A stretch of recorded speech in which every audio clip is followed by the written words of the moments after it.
अस्सलाम वालेकुम स्टूडेंट। शुरू कर रही हूँ Nalanda open university BA BSc BCom Urdu MB 50 marks जो है। सवाल नंबर 3 है, गालिब या शाद के 2 अशार की तशरीह करें। तो मैं यहाँ पर गालिब का शेर पेश कर रही हूँ। देखिएगा, 2 अशार मैं पेश करूँगी। नंबर 1 है, कोई उम्मीद बर नहीं आती, कोई उम्मीद बर नहीं आती, कोई सूरत नज़र नहीं आती। इसका अशार यहाँ पर मुलाजा है कि यह शेर गालिब की एक मशहूर गज़ल का मतला है। इसमें गालिब इरशाद फरमाते हैं कि मुझे ज़िंदगी में सिर्फ़ नाउमीदों का सामना करना पड़ा और आगे की ज़िंदगी में कोई ऐसा तरीक़ा या राह नज़र नहीं आती कि जिससे मेरी तमन्नाएं और आरज़ुएं पूरी हो जाएं। ये मिर्ज़ा गालिब का शेर का तशरीह यहाँ पर पेश किया गया था। आप लोग अपनी ज़बान में शेर नसाब करते हुए लिखिएगा, ठीक है।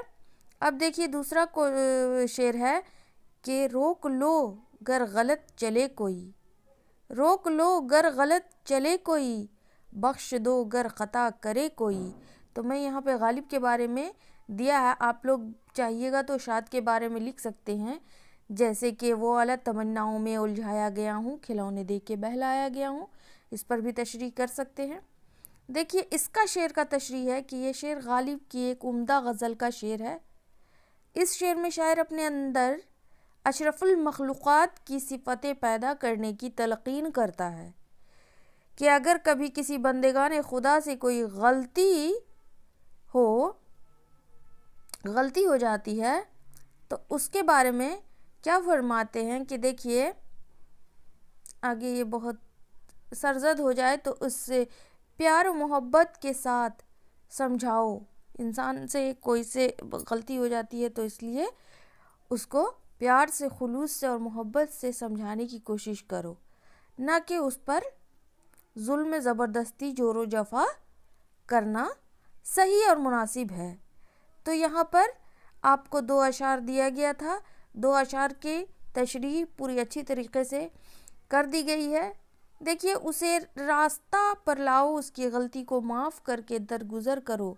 यही बात गालिब ने बंदेगान खुदा से, यानी अल्लाह के बंदे से गलती हो जाती है तो उसकी माफ़ी व तलाफ़ी करके उसे समझाना और रास्त व सच्चाई के तरफ आमादा करने पर राग़िब करने को कहा जाता है। तो यही थे ये अशार। देखिए, एक साले इंसान की निशानी यही बात है। फिर मिलती हूँ नेक्स्ट वीडियो में, तब तक के लिए अल्लाह हाफिज़।